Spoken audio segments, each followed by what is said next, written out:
Hello and welcome everybody, especially Gman Division 4A, to the best recap for the best division. Winky face. It is a bold predictions show and we will see who will be the boldest of all and who will actually turn out to be correct in the end. But first, let's look at the schedule for this week, week 8. We had the Reds on a stick against Stuff from My Fridge, and here we have Waldo with a stick. He was the only red to overcome his natural instincts to find Nurgle absolutely appalling, and thus he was the only one of the team to succeed all of his foul appearance and tentacle rolls. He also had more than double the blocks of anyone else on the team, so he got close and dirty with the dirty ones. Then, Butter got a pacifist's MVP. 2 blocks given, 1 block taken, which knocked him out of course, as if he was paid by the betting office. Yes. Yeah, and you can see already what happened in the game. 27 armor breaks against 6. That's evil. And it started already in turn 1. The LOS blocks went KO, badly hurt, stun. Because against the Reds on a stick. Nevertheless, some nice attacks on the ball in the first half, and there were several turns of a clown fiesta with the ball, leading to this 7 failed catches while they tried to somehow pick up the ball and get it. Yeah. Otherwise, again, Reds on the stick, no real perms, 1 MNG. They can be very happy with this. They even had a pass of 6 yards. SPP, unfortunately, only the MVP and the thrower. On the other hand, Stuff from My Fridge, plenty of SPP all around. Let's see, 23 of those. Very nice. And for that, they got at least 1 level up. Stuff from My Fridge got a level up on Ham, and he got guard. I've wished for him to get mighty blows so he could go ham on the opponents, but unfortunately this is a wise choice. Can't really say anything against it. Reds on the stick also had Waldo with a stick. The MVP, the really best man on the field, got mighty blow. Yes, this one understands what's happening here. Now, with both Stormvermin back next week, will look much nicer. Unfortunately, MNG on Orson on a stick. It's just an MNG, isn't it? Yes. Just a fractured arm. Almost think there are bandages for that. Then, next up, we have the Baltigo Ravens versus the Sit-Down Boys, the elf-off of the season. Riddick was a perfect fit for Baltigo Ravens MVP. If you want to know what that means, all recaps are on my YouTube channel. Winky face. Mr. Free Refill, on the other hand, got the MVP for inflicting 2/3 of his team's AV breaks. Not very many. With only 3 blocks. And here we see the Baltigo Ravens definitely outbashed the Sit-Down Boys. Unfortunately, the Sit-Down Boys managed to outpass the Baltigo Ravens, and they had the luck of having a tripwire in their end zone. On turn 15, the tripwire prevented what should have been a draw. There was a death. 1 kill inflicted. It was a rookie catcher of the Sit-Down Boys, and if you put him on the line of scrimmage in turn 13, you can't whine about losing him. Just putting that out there. 54 meters passing, 48 of those on Lord Fluoride, again and again and again. One interesting tidbit also from this game, not here, but just wanted to show you the SPP while I'm talking about it. The Baltigo Ravens did not go for a 1-turn touchdown on turn 8, despite having 2 edgy 5s, a movement 8, and Frenzy on the team. So maybe something to consider for the other teams of the division, that maybe the Baltic Ravens are not really, not really going for one-turn touchdowns. On the other hand, maybe that was a fake out, and now that I mentioned it, Walter Plop will learn all of the one-turn touchdowns, and yeah, goes for those. We have one level up. It's on Riddick, the MVP of the game. And he got wrestle. He's an elf lineman. He gets wrestle. That's typical. Although dark elves sometimes, as you can see here, take the block route, but there's nothing wrong with taking wrestle on an elf lineman. Then we have Altov Acrobata against the Sneaky Blinders, which is a game of many, many touchdowns, as you can see. We have Curly, who came onto the field in the second half so motivated he blitzed a one-dice skull into a badly hurt on himself. Yep. And management gave him the MVP based on enthusiasm. Alfonso, on the other hand, got the MVP for being just the worst. As you can see. He had no armor on. He did not want to go near anyone with foul appearance. He got stuck on the tentacles. Failed the leaps. What could this guy do? Pushing. Okay. Yeah, and when he rolls powers 2 in a row. Yeah, sure. Can't get anything for 2. SPP-wise, it was a giant fest for Gianluca, who might have suffered the division record for most blocks sustained in a single turn. When a troll, 2 goblins, and 2 storm vermin flailed at him in turn 6 until he finally went down. Otherwise, he had a lot of stuff going on for him. We have Konstantin Kurakin, of course, again, with an inflicted cast. Francesco as well. And the Sneaky Blinders had a lot of ball possession, but otherwise not much of a chance. And it already began on turn 1 with a pitch invasion, which led to a 2-turn touchdown by Altov Acrobata in the Underworld drive. The Sneaky Blinders tried their best to remove the Kislev from the field and a bit from the division, for the rest of the division, but unfortunately only 2 injuries inflicted and none of those stuck to them. So 52 blocks for, unfortunately, not much to show for it. We have, if you get 12 SPP, you get your level up. You have Gianluca getting a level up, getting block, very nice on him. Now he is a blotch player, Agi 4, and yeah, well, he's an elf now. He's an elf blitzer with a leap. Yeah, so you would pay 170k for that. Yeah, definitely. Very nice for him. It's a normal, but block is the best normal you can get. Then, next we had the Valakis Ass Kickers and versus Tridentum Execrata. And if you want to hear Herringsword and Shopstep bitch and moan about being hungry during a long game, you can find the VOD on Herringsword's Twitch channel. Winky face. We have Daniello El Farfullero, who got 2 KOs with only 1 block and a steel cap boot of fair play. Yeah, and for that you get the MVP, even from me, because that's what Blood Bowl is about.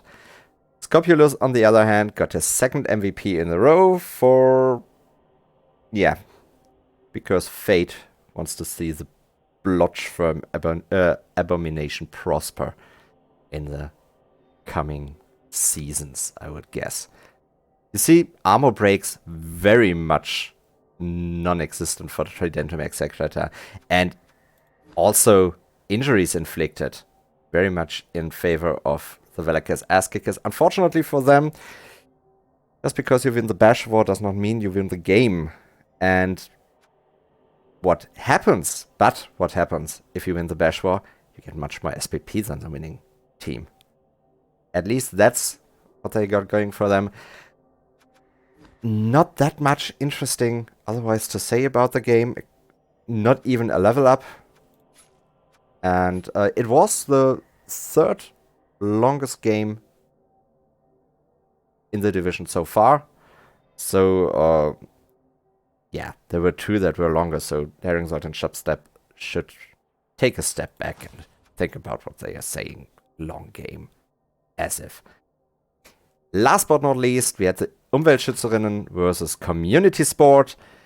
And here we have Resident Sleeper, the troll. He got the MVP for being quite clever as a troll, with just one time being really stupid. Despite that, he did not do much of anything, except landing on his ass and not very much blocking. So he might as well have been stupid. On the other hand, Anna Botsford Comstock got the MVP for throwing the game-drawing pass that saw the ball go from the left side of the pitch, where all the orcs were, to the far right side on turn 15, where none of the orcs could catch the ball carrier anymore. Yeah, it was a 1-1 draw, which not many people, I would guess, would have expected from Community Sports against the Umweltschützerinnen, the number 1 rated team. But the Umweltschützerinnen, they did that before, even worse against Tridentum Execrata, whom they managed to inflict their first loss upon.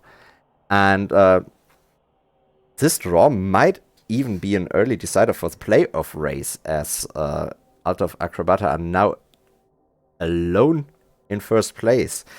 While Community Sport had to fight for this 1 point even after nearly losing the chance to score in their drive on the first half, and Dreamify himself said he very much underestimated the Amazons. We have 2 level ups, one, as you can see, on Resident Sleeper. Let's see what he got. Here we go. And we have Stand Firm, very nice. Now you don't even have to activate him to just have your guard wherever you want. Stay wherever you want it. Yeah, definitely the best choice you can get there, I would say.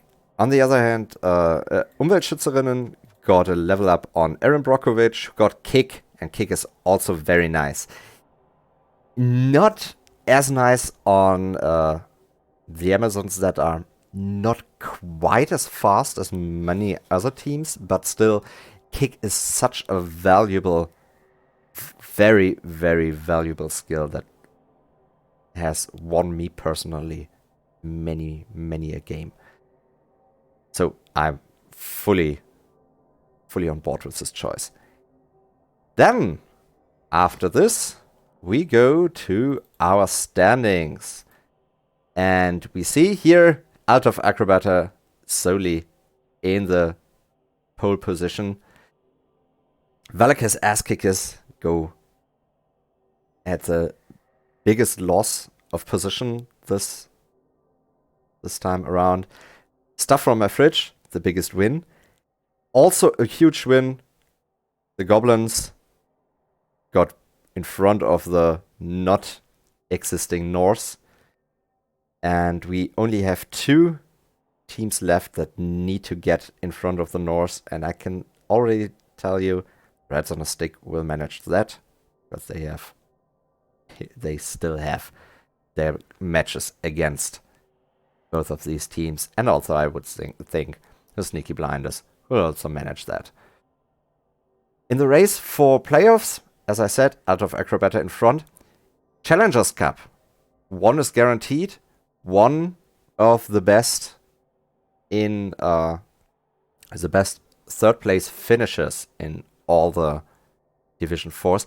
And so far it looks like this division will have one of those places as well. So we might see 2 teams of Division 4A in the Challengers Cup. And now we come to something of a prediction in the Bold Predictions show. Winky face. And that did not match what I said. Anyway, this is the predicted outcome at the end of the season by Drainer's playoffs prediction tool. And this takes into account the previous games of each team against the other teams, and then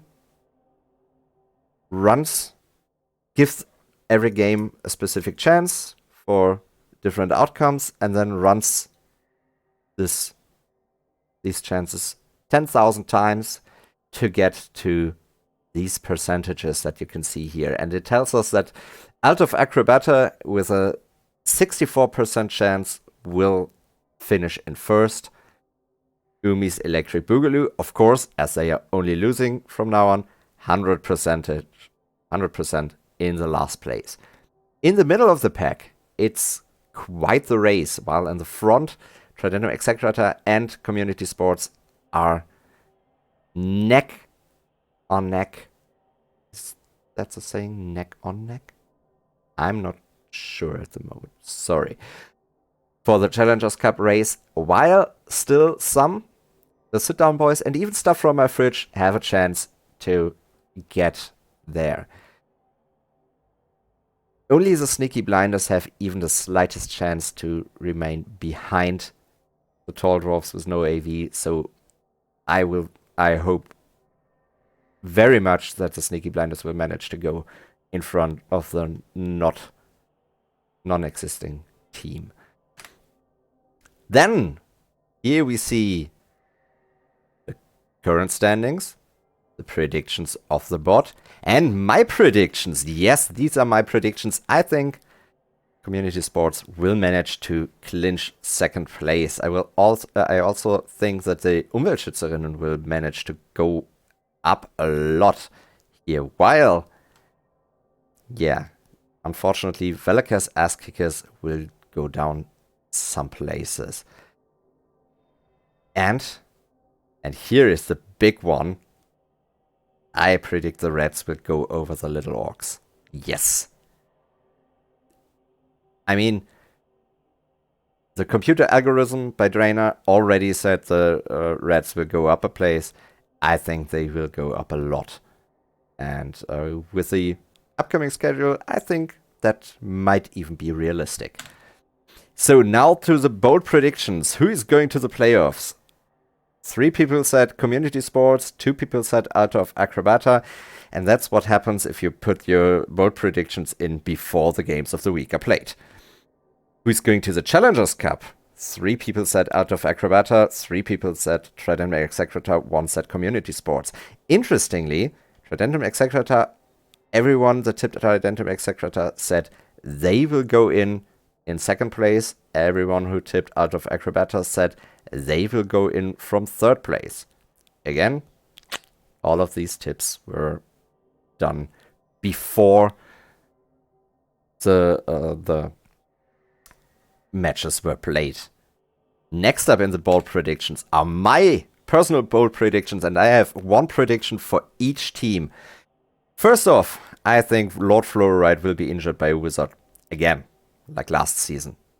You remember that. Lord Brainlord.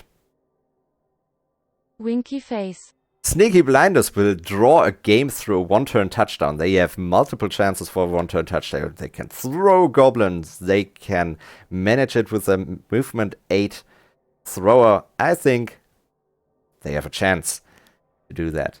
Tridento Execrator will lose another Ultor. Again. Yeah. It's bound to happen. Not like this will sack the ball carrier against Alt of Acrobata. He's built up as a ball carrier. He has the Edgy 4.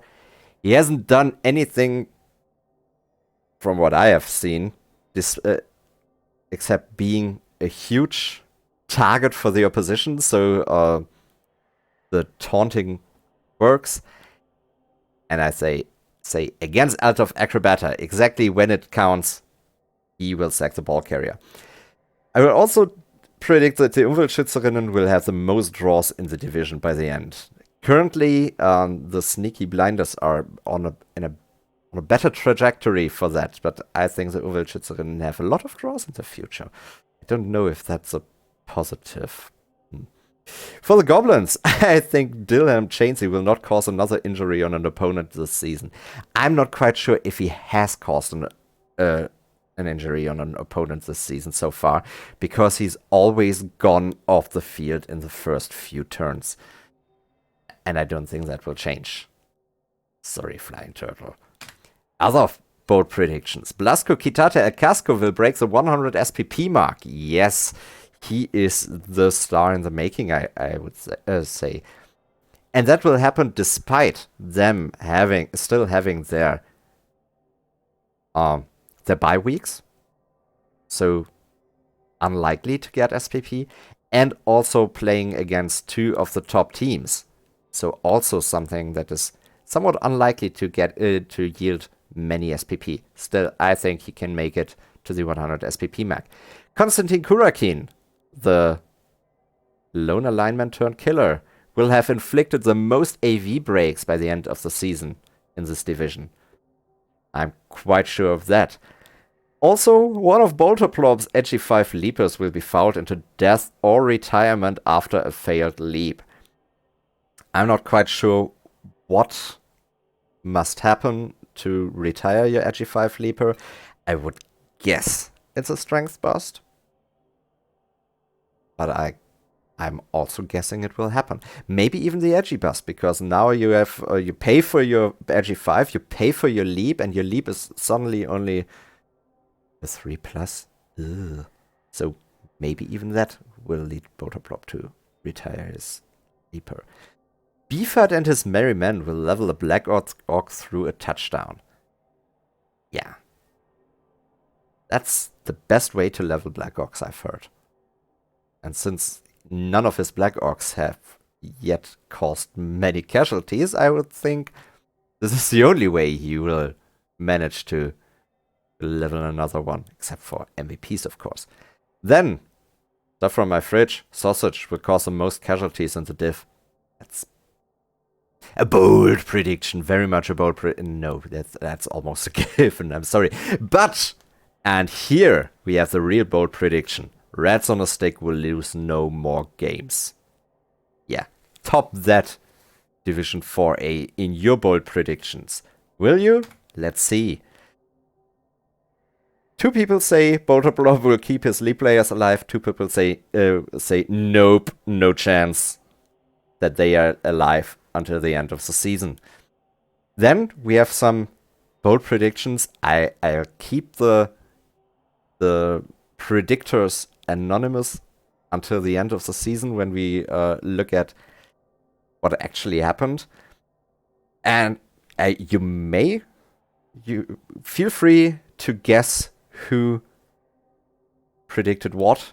We have the prediction Aromasin will end the season above Sir Trevor McD. So this is a different one to mine. This one is Aromasin. I'm saying Shitsaus will end the season above Sir Trevor McD. Another one said the Goblins will win another game before the end of the season. They don't have any bye week left, so that might be a hard one. The Sit-Down Boys will end up in 9th place. Now that's a bold prediction, because just mathematically it's a 1.9% chance and plus a 0.3% chance for even 10th place. Yeah. And then Baltigo Ravens versus Tridentamax Secretary will be the longest game of the season.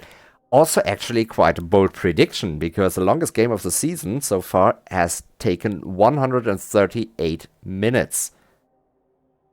For 16 turns. So if you want to make that longer, you have to really, really turn on every single animation, I would guess. Now, let's go to the predictions for next week. Rats on a Stick get a bye week. So there, still I stand by, this is a bold prediction that the Rats will not lose any more games. Yes, they will have another bye week later on as well. Next up, the first real game, Stuff from My Fridge against the Sit Down Boys. For my predictions for the standings at the end of the season, I predicted that the Pro Elves will win this.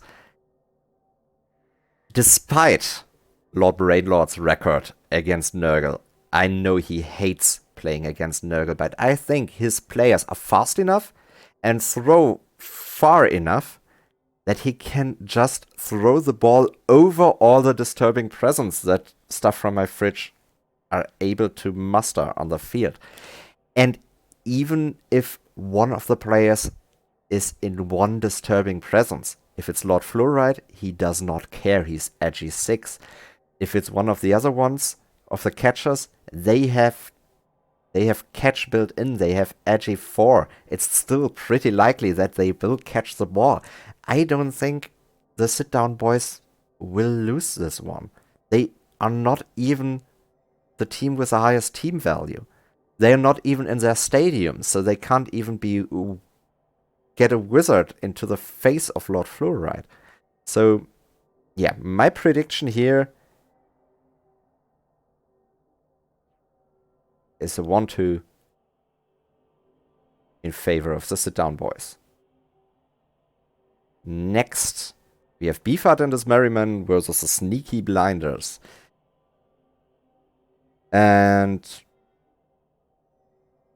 we have a guy who has not had any draws so far against the Master of Draws in Aromasin. What will come out of this? I'm actually not... I was calculating with a Beefheart win. I'm not quite sure now, but we have a dedicated killer on the side of Beefheart and his Merryman. And the Sneaky Blinders lost their dedicated can opener a few weeks ago. So because John Shelby is the first, is no more, and the Sneaky Blinders have no claw, they will lose out on the attrition game. I think they will have a chance to get a touchdown in, but I don't think they will win the war. And I think it will be a 2-1 for Beefheart and his Merryman. Next one, Baltimore Ravens versus Tridentum Execrator. And here, Tridentum Execrator will just take it. They are on form. They are looking very nice all over the board. Yes, we have a few league players here. But we also have Filano, a nice dirty player who just waits for them to leap in, and even if they manage to succeed with the leap, they are now in the middle of the pack of the Necros. That's a nice fouling target. Otherwise, it's just so much more, I feel like, on the Necro side, despite being down in TV. But that's what happens to Dark Elves. They get a few skills and suddenly their TV is through the roof. Yeah, still, I think Tridentum Execrator will win out over the Baltimore Ravens. And again, I'm tipping 2-1. I know, normally I say I tip boldly because I'm the recapper. I need to tip boldly to make it exciting. But to be fair, I've had my share of bold predictions already this week, didn't I? Next up, Alto of Acrobata will stay on top of the league. So no chance to dethrone them this week at least. And after that, the Velacus Ass Kickers against Community Sport.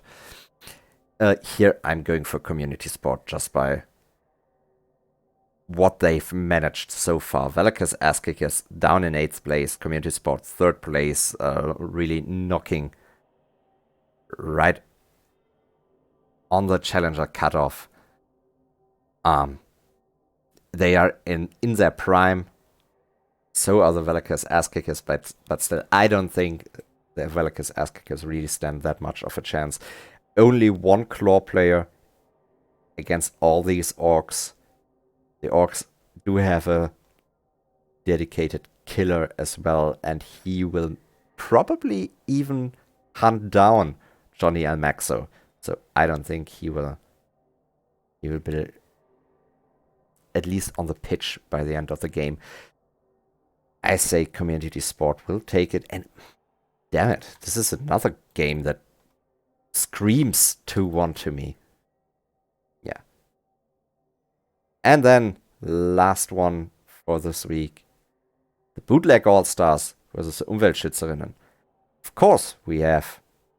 No, this troll will not be MNG'd because the Bootleg All-Stars have a bye week still needing to be done. So they will have both of their trolls.